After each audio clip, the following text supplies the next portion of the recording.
දැන් අපි අපේ බුදුරජාණන් වහන්සේගේ සිරිපතුල තැන්පත් කරපු ස්ථානයටයි ගමන් කරන්නේ.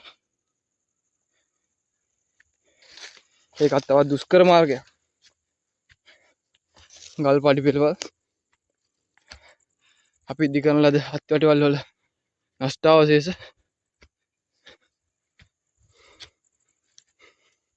ඔඩ දැක් ගන්න පුළුවන්.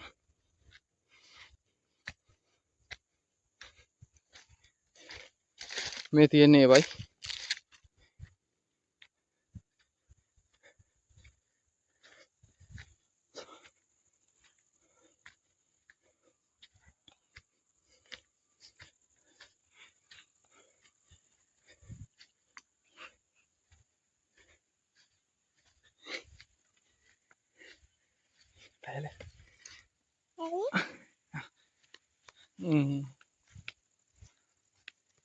අපේ චුන්ටි යෝනිත් ගමනට මා එක්ක එකතු වෙනවා.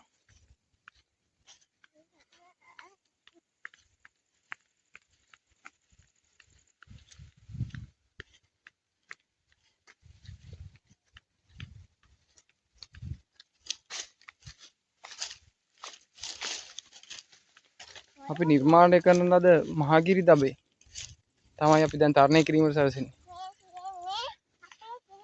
අපි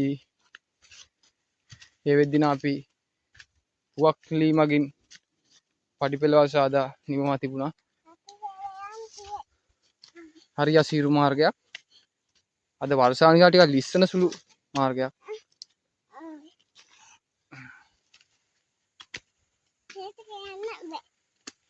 ටික යන්නත් හරි අමාරුයි. ලිස්සන සුළුයි. අපි මහගිරි දඹේ නිර්මාණය කර තිබ්බේ මේ ස්ථානයේ. සුන්දර පරිසරයක්. වටපිටාව ඔබට දැක ගන්න පුළුවන්. අපි එවකට පොල් කොට මගින් පුවක් කොට ආදී අත්වැටවල් සකස් කර යකඩ බට යොදාගෙන අත්වැටවල් සකස් කර නිර්මාණය කර තිබ්බා. ඔබට දිස්සනවා ඇත ලස්සන පරිසරය.